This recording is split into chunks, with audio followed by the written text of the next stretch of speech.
Karel, so nice to see you again. So nice to see you, Christer. And it's really nice to be talking to you.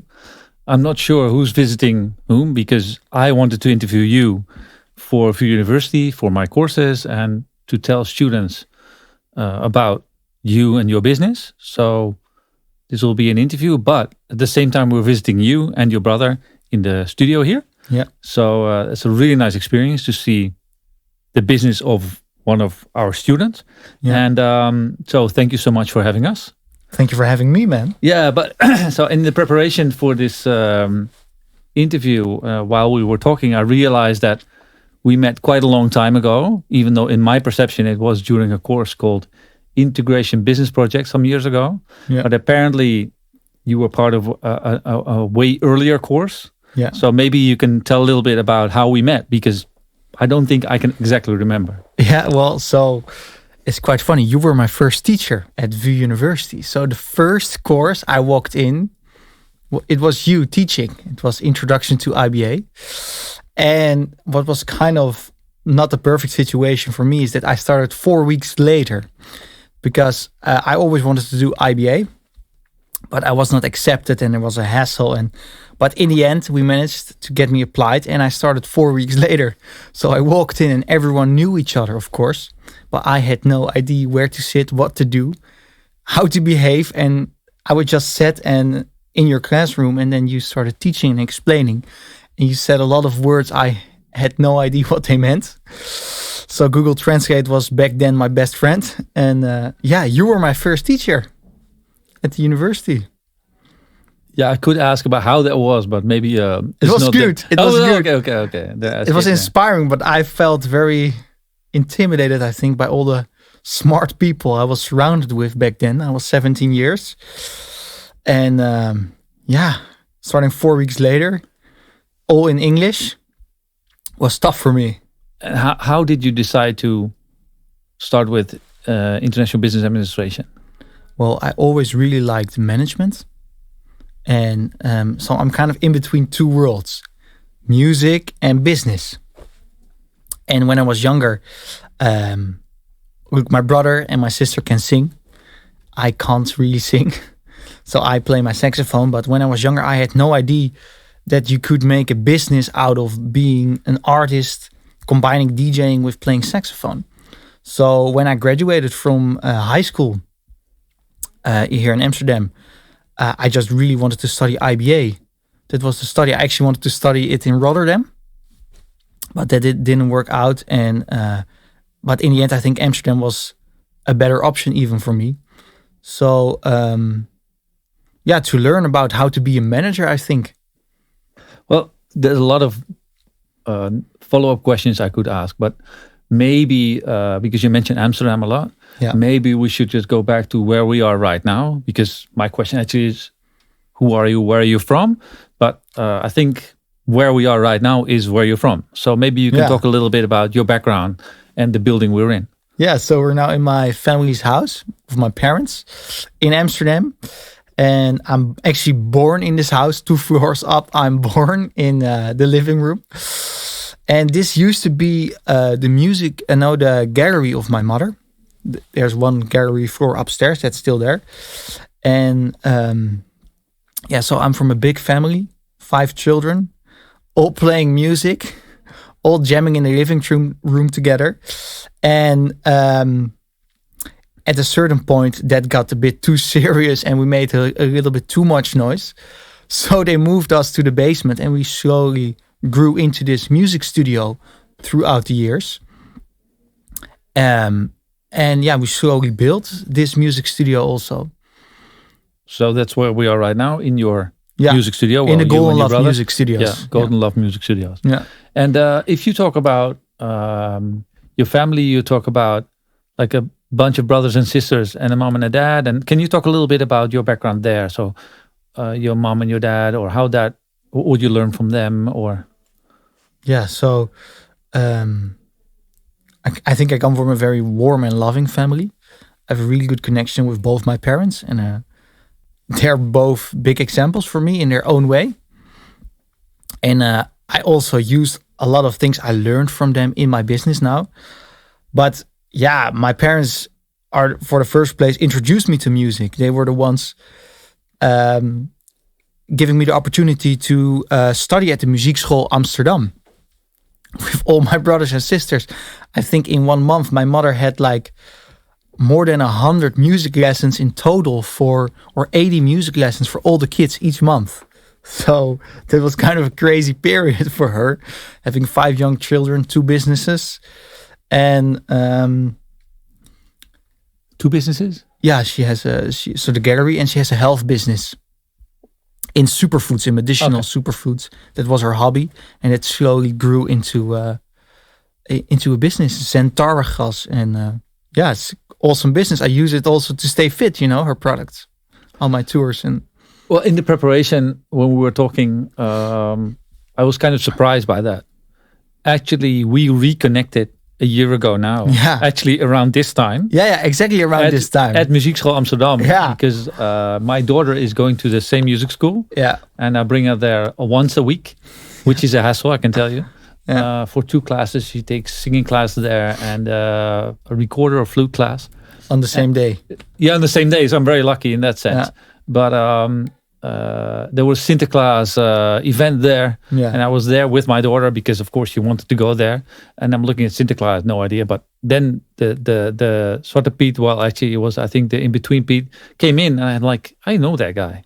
Yeah, that was me. That was you. It's funny. So and then I looked you up. You were in some room there talking, which turned out to be your saxophone teacher, right? Yeah, Vladi Potsana. Yeah. Yeah. And I thought it was really nice because all of a sudden I was in the room as your teacher with your other teacher, which I think I was. I mean, I'm really.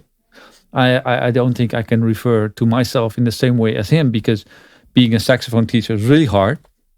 Yeah. I think he's really good. I think, and so maybe you can talk a little bit about that. But about this number, I'm quite curious because you say 80 lessons. So I think you told me your mom or your parents arranged for all the kids, like 5 kids, to have like 2 or 3 different instruments or something. And then they had to go there every week once or twice or something. So that's... so we had like, used to play 3 instruments. Then we had band lessons.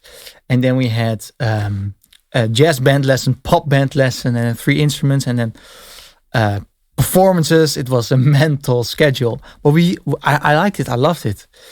And but that was for you, for your brother, for all the kids. So for my brother, I think my brother even had more than me: piano, guitar, singing, and then all the bands.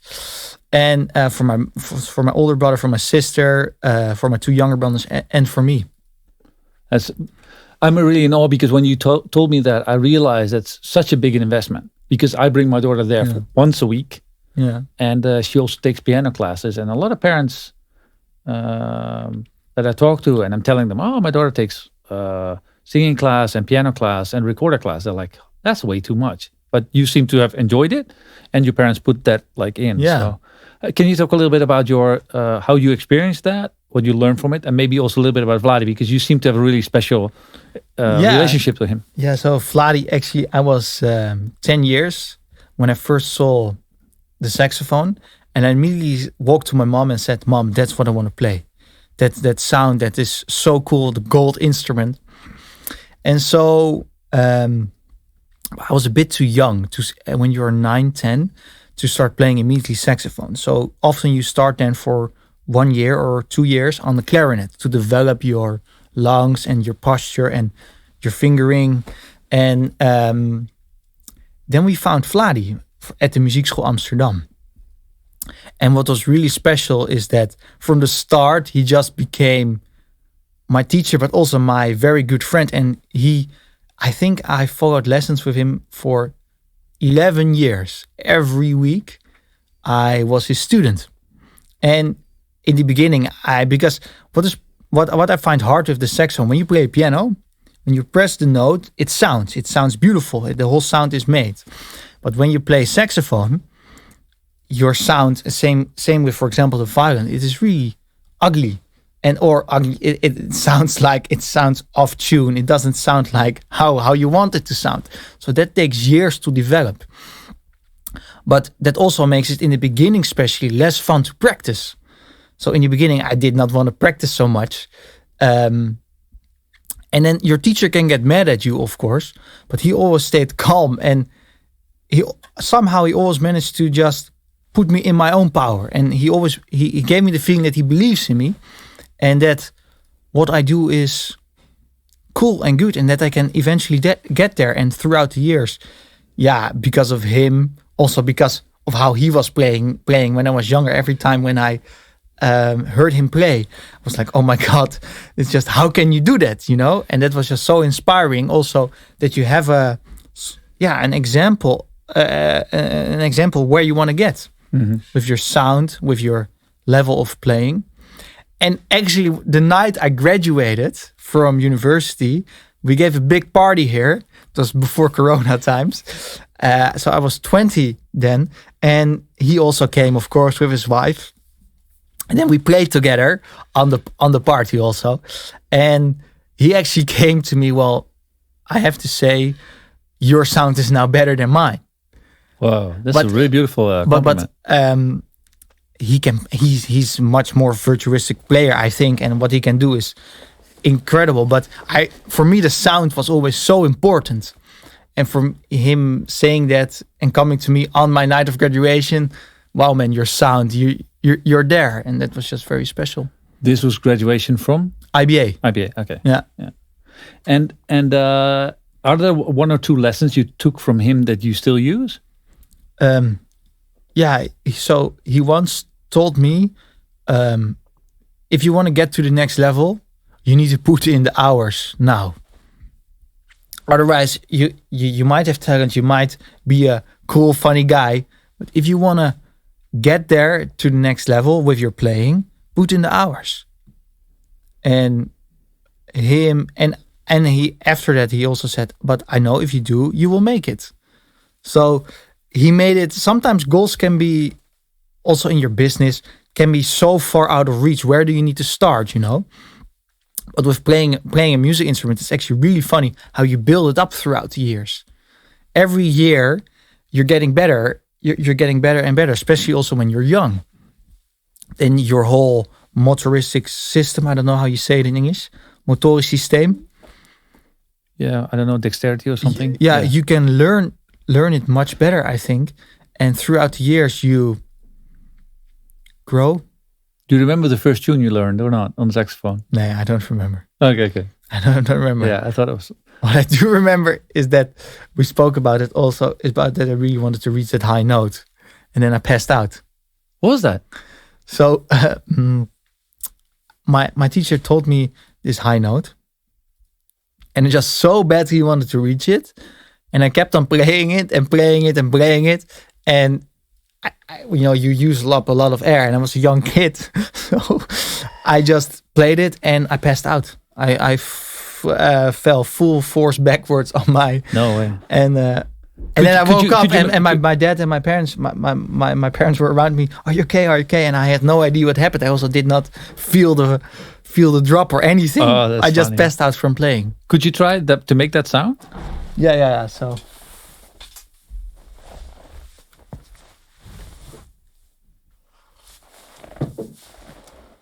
Yeah, because So I'm very happy that your saxophone is close by and you can show it. So on your saxophone, you have just the normal notes. That.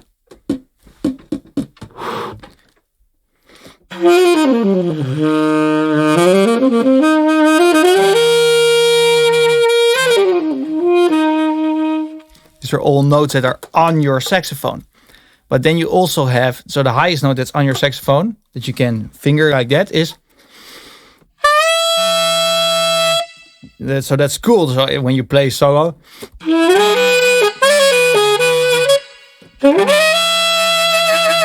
But then you also have like top notes, and that's actually, you need to put your fingers in a special position to reach them. So that is the highest. What sounds good with me is that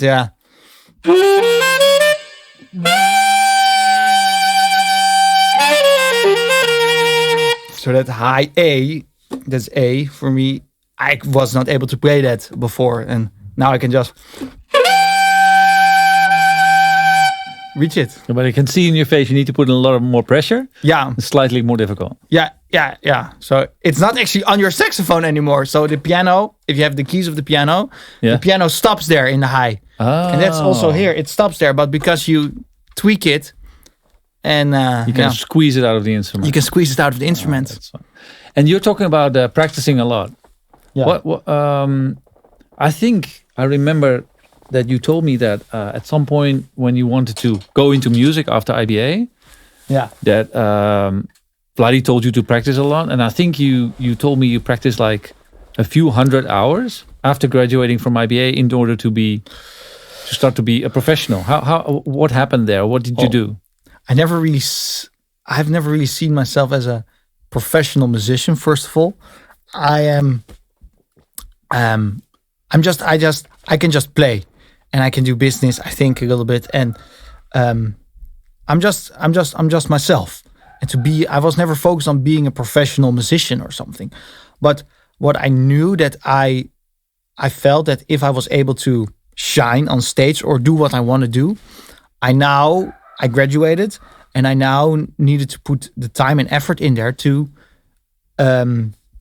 skill-wise get there on my instrument to be able to play and do what I want to do on stage. So then for I think 6 months or something, 5-6 months, every morning when I woke up from 9 till 12, I practiced straight saxophone, just set, and then do all different kind of exercises like tone ladders, scales, playing through the scales, playing through chords, your sound, developing your sound,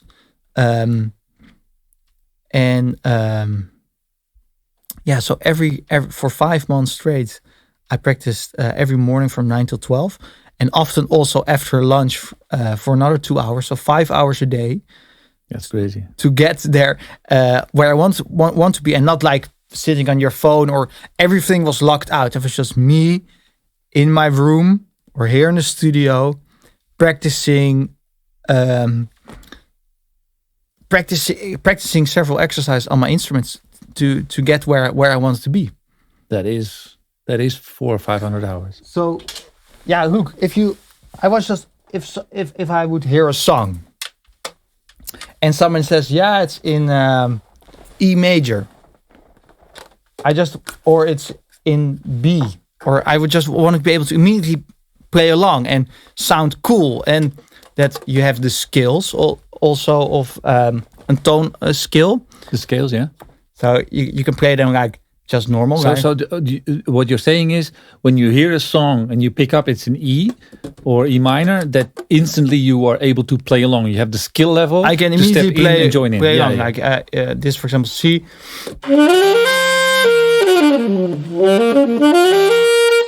And for example, F is a.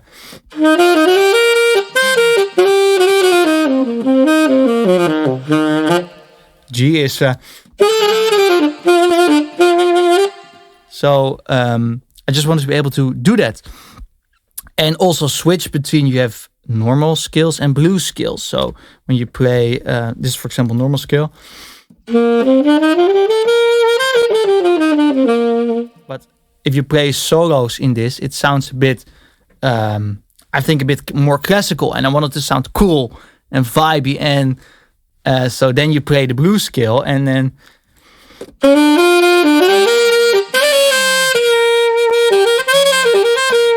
So that's what kind of music right now fits that? Is it John Mayer, I think, blues? Well, it fits almost everything, and also every pop record that I hear, it sounds coolest when I play along with the blues skill, and And right now, what kind of music do you listen to, and would you So if you want to play along, or if it's something you listen to, what is it? I listen to, so first of all, my own music style, feel good dance music. So Sigara or Kaigo or my own tunes or other artists. And I love, for example, music like John Mayer and my brother, Marnix Emmanuel. And I'm a real pop, feel good dance fan. So I kind of like commercial music, I would say. So that's right now is Katy Perry, Lady Gaga, Miley Cyrus, that kind of stuff. No, that's a bit too. No, that's not particularly my kind. It's more like, I would say, Ed Sheeran, John Mayer, Adele, James Arthur. I think the music's slightly more complicated as well. I think so. Yeah. Yeah.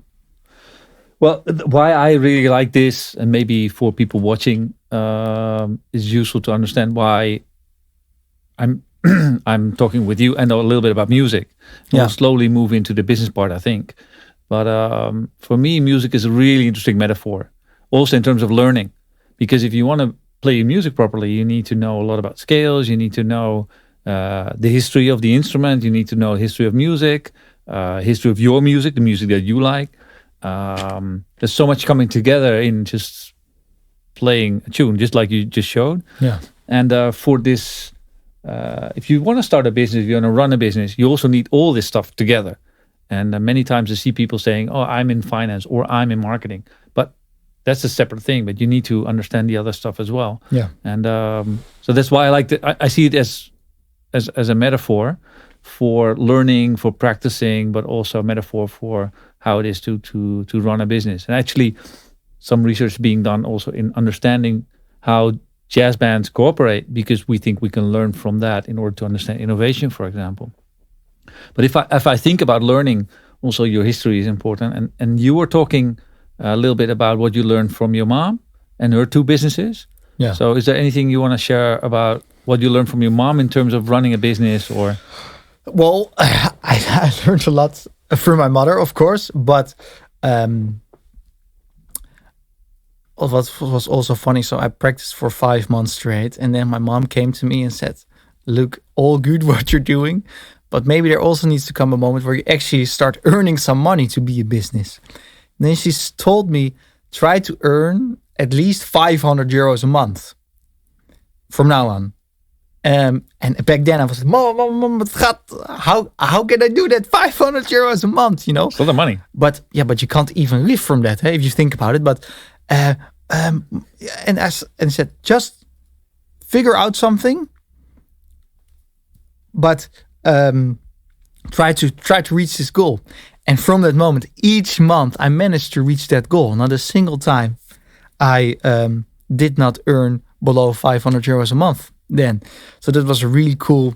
And now also sometimes I come back to her and I tell her, what if you wouldn't have told me that?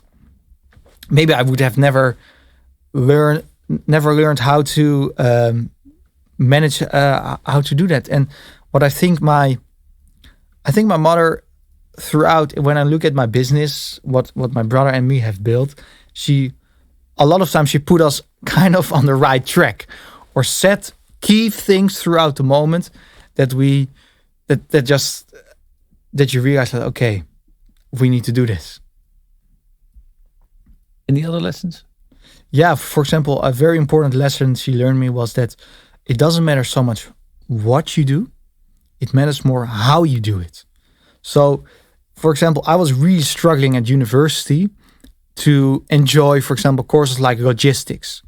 Then I came home and I said, Mom, I don't want to do this anymore. It's, what am I learning? And she said, well, why don't you change completely your attitude and sit in that class with an opportunistic feeling like, okay, well, maybe actually I will learn something today. And I'm grateful that there's a teacher, and I'm grateful that I'm surrounded by young and cool people where I maybe can build something later together with or learn from.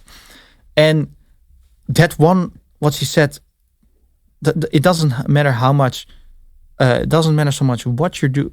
It matters more how you're doing it. Attitude. The attitude, how you feel. And that really changes. Also, when I now do for example, running a business, you also need to do, for example, financial administration.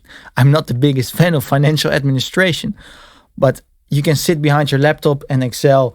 Ah, shit, I need to do this. Or you can just let's get our business focused. And that mindset, that positive mindset, really helps me get through harder things or things I find harder to do. Well, that's also the way I experienced you in the course later on in your, I think, second year integration business project, where I thought you were really engaged with the project you were doing, even though it was not so clear what the result could be. And you even called me just in the afternoon somewhere, and no student ever calls me, even though you can call me. You had questions, which I really enjoyed, because a student with questions, that's what I want to work with. That's what I want. So that was really nice. And that's what I remember from that time. The question I had about business administration, after now talking about music a little bit, is it seems far removed from music, business administration, even though in my mind it's always together. So if you think about studying business administration for 3 years, how was it, and what did you learn from it? Well, the first year was a roller coaster because I was 17. My English was not so good. And I started 4 weeks later. So every period I had resits. And I only passed, also of the 3 courses, I passed 2 then. And then the other one I needed to resit. And I was always running behind the facts that first year. But in the end, I managed to get my propenduizen within a year. First year. So I was really happy that I fully passed.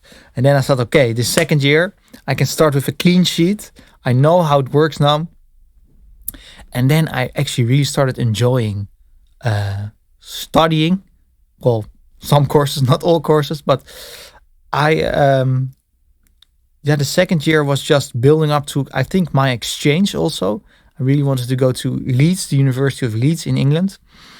And the third year, the exchange was just truly amazing. In Leeds, they have a campus where 33,000 students are, and everything is run by students. So that's also there's also where I started performing as a DJ for the first time, and I even got an award from it. You have Leeds Student Radio, which is the biggest student radio of the UK, and they organize parties. And I just walked in there with my orange trench coat. I'm from Amsterdam, so I said, "I'm a DJ from Amsterdam. Can I perform?" And then they just looked at me. Who's this guy? Then I need to do an audition, and then they saw I could actually DJ. And my first show was in Freshers Week in front of 500 people. Wow. And I have pictures on my phone where I flew. It's also a bit weird. Everyone just flies with their suitcase, But I think I flew with 150 kilos of luggage to Leeds. And I had my DJ table, I had my speakers, I had my saxophone. I had everything I brought with me because, I don't know, it also really did not fit in my little student room back then. And then I was practicing on my bed, put my DJ table on my bed there, practicing with my headphones. When I look back to the speakers, thinking like, oh shit. And then I had my first show and I was so nervous. And I even bought a t-shirt with Leeds on it and a smiley cool face. It's also, when I think back, I should have never worn it, but it was really funny. I thought it was cool back then. And I had my first show and they liked it and they asked me back. And I performed there every week then. But when did you actually start practicing DJing, or when did you start being a DJ? That's actually also because I studied Aureus, which is the study organization. Yeah, student association. Association. They organized a party in Club Air, with the electronic live duo Goldfish. And what they do, they DJ and play saxophone and other instruments during the live show. And that was the first time when I saw them that I realized, holy shit, I can combine this. And what did you see? So I saw them just DJing and playing saxophone, and the crowd loved it, and the crowd went crazy, and everyone was dancing. But I was the one who was standing all the time next to the DJ booth and looking at what they were doing and thinking like, oh my God, I could also do this. This was before going to Leeds. It was before going to Leeds. And then next to my studies, I went to the DJ School Amsterdam, the DJ School of Amsterdam, and I did an education there as a DJ for a year or something. What do you learn there? Well, you have private lessons, so you learn how this deck works, how you build up your mixes. You want to create an experience. So my sets when I perform, they're never the same. I know I will play my own songs and some other songs on my saxophone, and I'll spread that through the set, but they're never the same. And I think they taught me how to create how to recognize in the crowd what they want and give that to them in your own way. To play with them. Yeah. You're playing with the atmosphere. Create an experience together with them. And each crowd is always different. And one song, and you also build up, I always build up to a certain climax. High point, yeah. And then I finish my set on the climax. So people remember, we want more. Well, I'm gone then. And do you remember, was Leeds the first time being a DJ for an audience, or did you do that before, or in your family home? So I practiced a lot, and I performed with my saxophone in jazz bands. I started playing music when I was 5, but I never performed as a DJ before going to Leeds. So performing as a DJ, it was really something new for me, and it made me very nervous. All these people watching at you, and if you press the wrong button, it all goes wrong, So, but also what was very nice is that I had a stable background because I followed this DJ education, that I could really rely on what to do. If things go wrong, I just knew what the buttons were doing. So you had the skill. Yeah. You built up the skill to do it. Yeah. And at that time, you were already DJing and playing saxophone over your own tunes. I started with one song. And so back then it was very limited still. But soon after, yes, I started doing that. Do you remember the song? Yeah. Yeah, you want me to play? That would be that's the first one. It's fun. It's funny. So it was of King Ande. Kijk if I have it. I didn't play we're building a new studio. So I didn't play for a week. So Mar, zijn er speakers? Doe de speakers uit? Even kijken wat deze zo.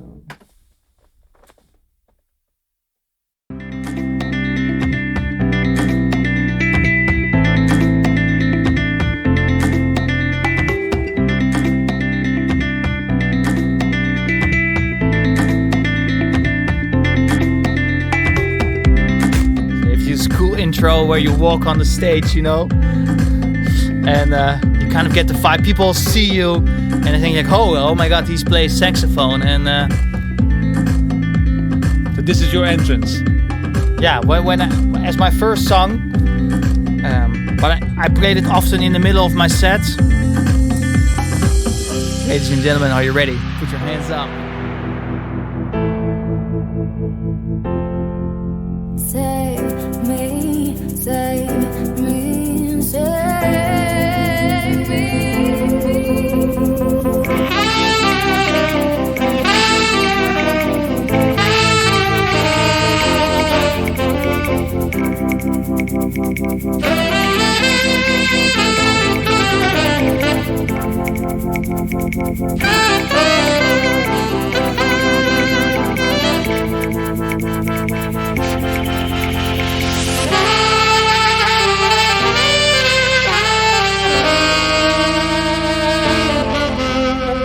Save me.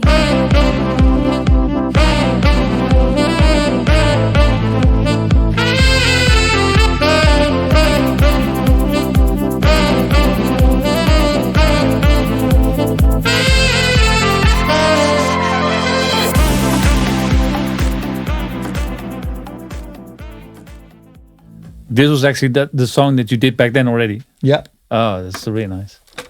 Yeah. Nice, really nice. Thank you for showing us. So actually, this is your product. Huh? Sorry. This is your product.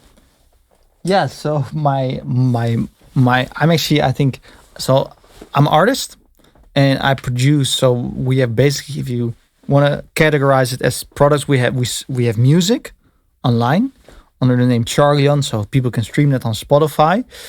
And that is your brand, right? That's your Charleon. artist name. Yeah, that's my artist name. Yeah.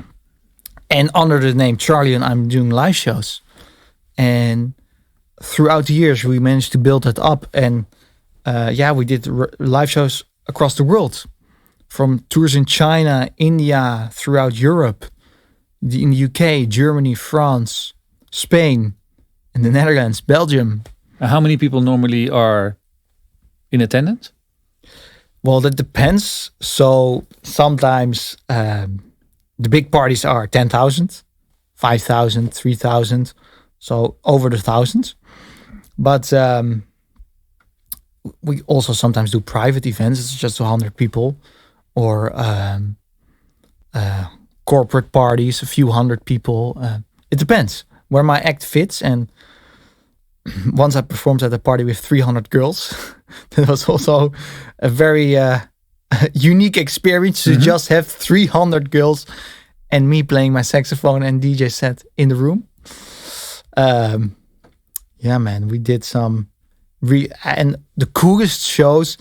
I think one of the coolest shows was in China, where, because the clubs are just so big and so crazy, outrageous what happens there, all with lighting, fireworks, CO2 cannons, and yeah.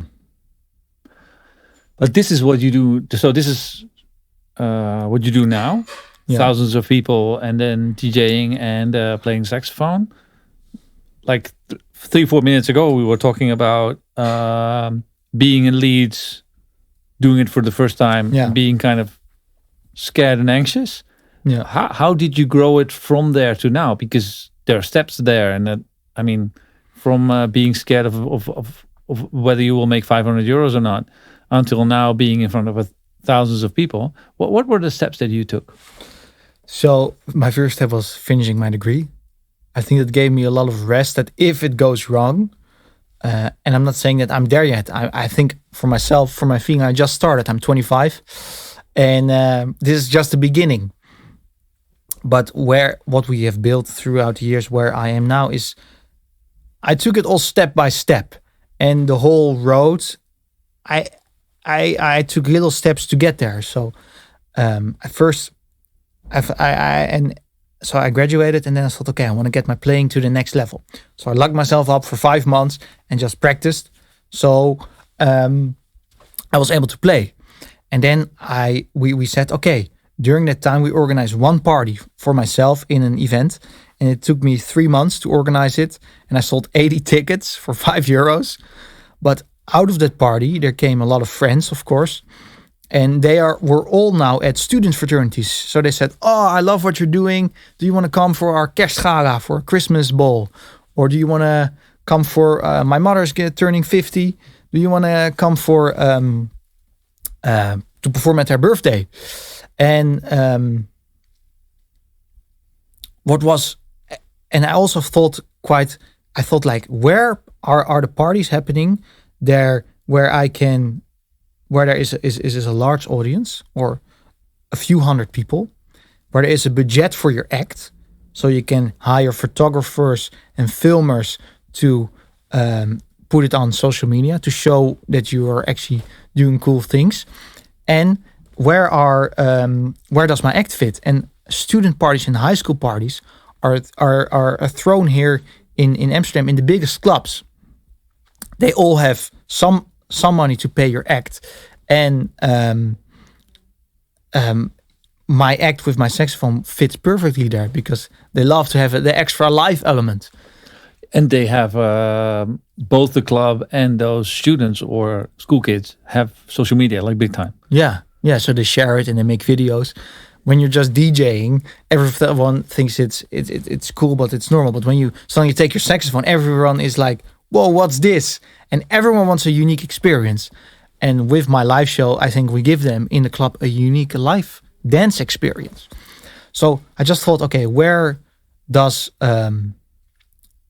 And from those shows, because I think we did a good job, new requests kept on coming in different segments. So because also I a good friend of me in Leeds where I studied, he loved to come with my to my parties, and he's from India, and his brother was going to marry, and they said, "Do you want to perform at their wedding?" And then I was performing at an Indian wedding with my brother, you know. This was an amazing experience. So that was, and we flew to Goa, and we're partying there for 4 days, and then we flew back to New Delhi, and we're partying there for 3 days, and it was just a very unique experience, first of all, and an honor to experience an Indian wedding, and then also to perform there was really cool. So it just, every time when I went to a live show, I just gave it all, and I took it quite serious, and I prepared it very well, and I just delivered. And because I delivered, people asked me back, and that just via, I think, mostly word of mouth, it kept on growing and growing. And also, I have to say, luck is also an important factor, because during Amsterdam Dance Event, this Chinese agent discovered me, and the next day they wanted to have a meeting here in my studio, and then they loved it, and they booked me for 24 shows in one month, you know. So that's, you also need to be lucky with that. That's crazy. 24 shows in 1 month? Yeah. So we did, in China, they are really cool, but also a bit crazy in terms of partying. They're open 7 days a week. But you have to think, in one city there live like 30 or 28 million people in some cities. That's more than the entire Netherlands, is just one city. So they're open 7 days a week. And yeah, so they are partying there for 7 days a week. And this organization has clubs throughout China. And so they hired you and put you in all their clubs? Yeah. In wow. each city in China, I think they now have maybe 12 clubs. But then for you, it's quite kind of easy, because big backpack with all your gear and your saxophone in it, and that's it. Yeah. Maybe somebody to take care clothing, of you. Some superfoods of my mother to stay fit during the tour. Yeah, but your costs are very low. I mean, if you're a band with 5-6 people, yeah, just me flying over the world and doing shows, and cost effectively, it's quite smart. Yeah. But it is, I have to say, it's heavy, man, to fly there 19 hours. At the same night, do a show, and then 6 in a row. And then on your free day, flying to another city, doing 6 shows, flying to another city. I look like a corp, or like a ghost. Like a ghost when I came home. Yeah. One question I have is more about the way you work. Yeah. Because we talked a little bit about... I don't work. I don't see myself that I'm working. Oh, okay. Well, that cuts my question short. So so what do you do? If you're at a party, what do you tell people that you do? I see myself more as creating. What I really like to do is create van niets iets maken. So creating from nothing something. And when you start at a party, there I always see it, I start as a blank space, and I'm going to introduce the people and invite them in my Charleon dance experience. And I take them on a ride together, and I create a feel-good, happy saxophone dance experience for them. And if you think about creating that and being a creative, especially with music, it's intangible. It's not visible. Yeah. What is it that you do that makes it work? Is that something that you do, or that is part of the way you work, or is there something that you do that makes it work, or that makes you different from other people? Well, first of all, I think because I started at a very young age with practicing my instrument. Like, you can't learn to play the saxophone in 2 years. Even in 5 years. It takes a lot of years to get to the level where I think I am now. And I just put in the time. And I was lucky that my parents gave me the opportunity to be able. to put in the time, because I think a lot of kids don't get that opportunity, especially so what? Yeah. So one thing is practicing. Is there anything else you do during the day? One thing that you do that you think makes or helps you make everything work or be successful, or something that you do that is different from other people? Is that practice maybe, or is it taking care of stuff, or you talked about quality, or is it something else or if I would ask your family, is there something that makes you unique within the family, that something that you always did? Well, so what I also like, sometimes it can get hard and difficult, and you can get a lot of rejections, especially in the beginning. I got rejected so many times, either for my music that I wanted to sign with a label, or my live shows. And a lot of people, actually also students from IBA, told me that that I would never get somewhere, and that really hurts. But I kind of was able, I think, to translate it into something positive, and where I just told myself, well, I believe in it, and I'm going to go for it, and I'm going to put in the work. And I don't necessarily see it as work. I see it more as doing something fun, because I think if you put so much must in it, that you must do it. No, I want to do it. I really want to perform, and I really want to be able to release great music and share that with millions of people on the internet. And I really want to create beautiful music studios, and I don't see it necessarily as work. That's what I meant. I see that I just have this inner drive in me that also finds it a lot of fun to do it. Well, in a way, that's what I saw. I have no idea when it was. I think 2014 to 2015, when you did that integration business project with me. Because then for me, you were you were just a business student, one of like, I don't know, must have been like 150. Yeah. And the nice thing was that I didn't know you did anything with music. Yeah. Because I actually remember the business plan that you were working on, and your teammates just worked on it when they needed to work on it, and after that they were gone. And you were working, I remember very well, because you were working on an app to take care that people would not use their phone in the car. Yeah. Which is now a really big thing. Yeah. And I think this summer I heard an ad on the radio where there was an insurance company that said, listen, use this app and we will reduce your insurance fee.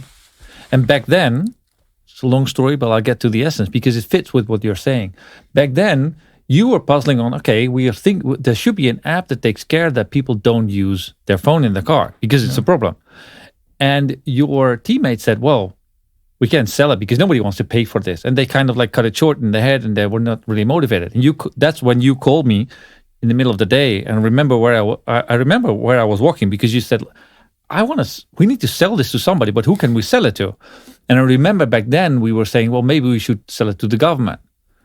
Because that needed to be part of your business plan. Who are we going to sell it to?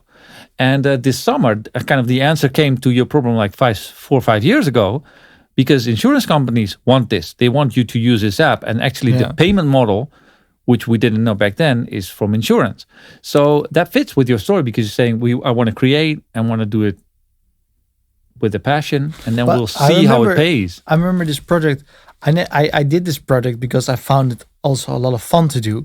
And I didn't see that I needed to write this report I just really wanted to create a real business. And so after I finished my first year at IBA, I didn't really started studying to just pass. I started studying to actually learn something. And because my mother said, well, try to do everything with a positive and happy and respectful feeling towards yourself, towards others, towards your environment. And because I changed my mindset from must to, wow, I can do this. And so much fun to, I just got joy out of a lot of simple things also. And I started also putting all this, how do you say that in English? Putting all this limitations that I need what I was doing was not important or something, or what I was doing didn't matter because it was insignificant. It doesn't matter if I'm vacuuming the studio or if I'm in a call with a major label head. I'm still Karel, and I can do it with the same gratitude and feeling.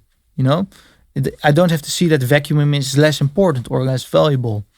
Part of the same effort. Yeah. And building. Yeah. And if you think about the future, could you say anything about your ambition, or is there anything you have, like a thing on the horizon, or? Yeah, I would like to build a global brand. So for my brother Marnix Emmanuel, his music, and he as a pop artist, that globally around the world, millions of people know who he is and listen to his music, and for myself as well. So you and your brother are running this business together. Yeah. And I think there's a division of roles between the two of you. Yeah. How is this working out? It's quite funny because he sits back there. So for me, my brother is a musical genius. I am all the late nights we work together here in the studio, and I experienced some very beautiful things with him, and I find it very special and an honor that I can experience that with my brother. Together we're so close in terms of that, and I see him as a fantastic songwriter, producer, and he's basically, I think, my musical director. And what are you to him? I am also his. So we produce together on my music. We produce everything together, and on his career. So him as Marnix Emmanuel, I am currently his business advisor. So I make the deals with Sony. For example, we have a deal with Sony ATV Music Publishing. I made the deal. I'm the lead in negotiations then. So I'm kind of driving the company, the business side of the company. Of course, together he has really good ideas, but I'm the lead man in that. And yeah, so you're the manager. Yeah. In the traditional way of music, that's the Colonel Parker of Elvis, but you're the. I would like to see myself more as his partner, as his business partner, not manager. I don't like the word manager so much. No, because you have a creative overlap as well. Yeah. Yeah. And in terms of ambition, you were talking about like global brand, but you yourself, what is it you want to learn, or what are you learning right now? What are you working on? Well, I'm working now we're working really hard on producing music and songs, both in the pop genre or in the feel-good dance genre, that can reach a global audience. So I'm setting up the partnerships for that now. And a lot of releasing a successful song, people might and don't really have an idea. If you're not from the music industry, there's such a big team involved in getting it out there to the people. So to organize it, you mean? Yeah, and also all your teams. You need to have, if you want to build a sustainable career and a substantial career in each market, in France, in Germany, in the US, in the UK, in Scandinavia, you need to have a dedicated team working together with them, and having them being motivated and willing to invest both money, time and resources in you as an artist. So my goal is to build a successful artist, to build successful artists, my brother and me, then globally, if can. And so so is there anything you're reading right now, or is there anything that anybody has an example right now? Are you looking at studying something or somebody? Yeah, so I have, of course, my I would say my parents are both inspirations. Both my father and my mother are inspirations and examples for me. But outside my family, I have kind of an advisor. He's a very experienced entertainment manager. And whenever I really need some advice, I call him. Do you have an example of a question that you brought to him and something you learned from him? Yes, of course. So, for example, I recently signed my first record label deal. I can't say the name yet. It will be announced in 2021. And he's a really successful entertainment manager. And he has done some very big acts. And, he just only helps me because he likes it, actually. He doesn't need to help me so what an example, like with that record label deal, I send it to him and then he calls me at 10 in the night. And he said, Karel, are you ready? Okay, can you go behind your computer? And he's a real boss, and then we're gonna read through it entirely. And then we read like for 3 hours together through the contract. And he said, okay, change this. Okay, this is not fair. Bring this in this way that you can make sure the deal is fair. And that's an example of, outside, I think, but that's maybe a bit far away. I met him once, Scooter Braun. He's an American entertainment manager and very successful. Isn't that the manager that, what's her name? Taylor Swift is kind of angry with? Yeah, he bought her rights. But he's an example for you. In what way? Well, maybe not that example, but we also don't know the story behind that. But he's somehow he managed to always be the first. So he did Justin Bieber, for example, but he was Justin Bieber was kind of the first kid that broke through YouTube. And he invested very early on Spotify before it got big, on Uber. And he's a mega superstar of managers. And I witnessed a presentation of him in Cannes, even gave him a handshake also.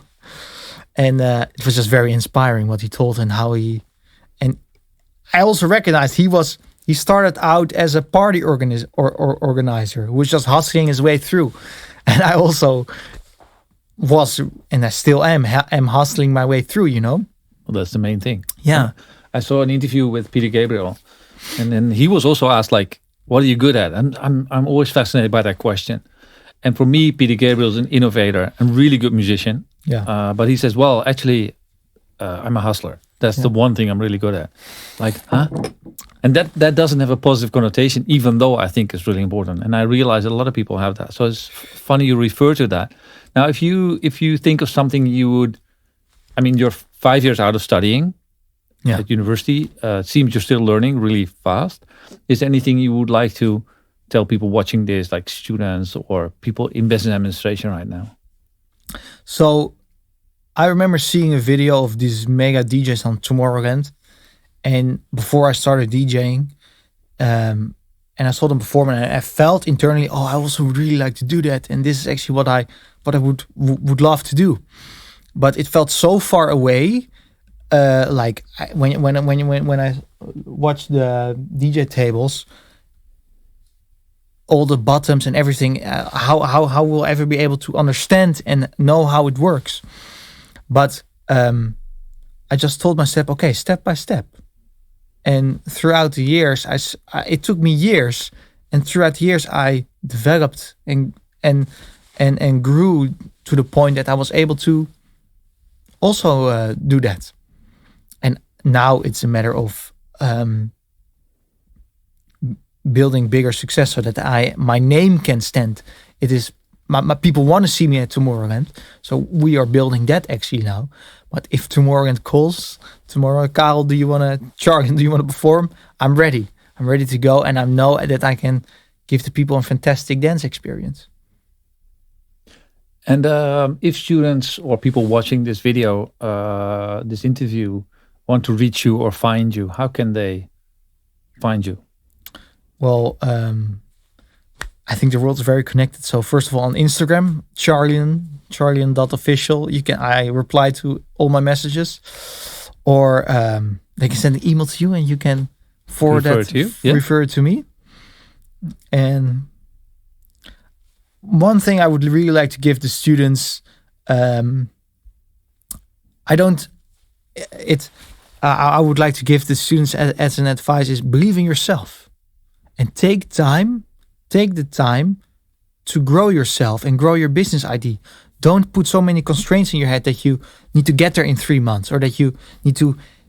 A lot of people, it seems impossible to get there because the end goal seems so big. But if you divide it and give yourself the time and space to grow and build it slowly, it's much more fun also, and you will get you can get there. Everything is possible. Well, if you make 2 times 500 euros, you should be okay. Yeah. Every month, and you have some fun. Yeah. The last question I have for you is if you could share with us the one thing that is currently out there, your latest product or latest thing that we could see or watch, or I don't know what it is, but please tell us what you would like to share with us. So my latest single I released is called We Got the World. And it's a special song to me. My brother is singing on it. And it's quite cool. It reached the viral 50 charts of the Netherlands on Spotify. And within a short period of time, it got more than 1 million streams. So I'm proud of it. Could we hear it? Yeah, of course.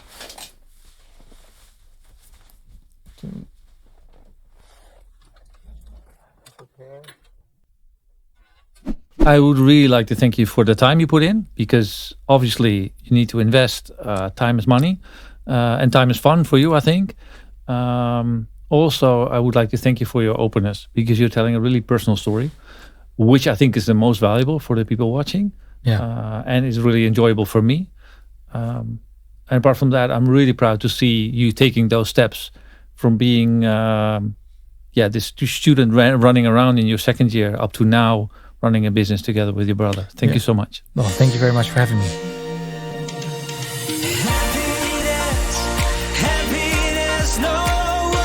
It's Marnik singing.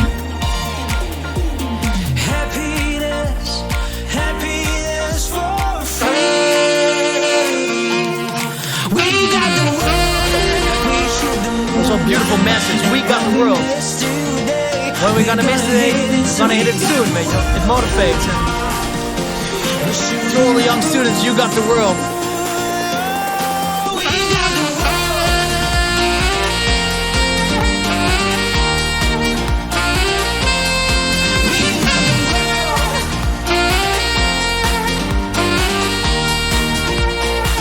Comes a high note.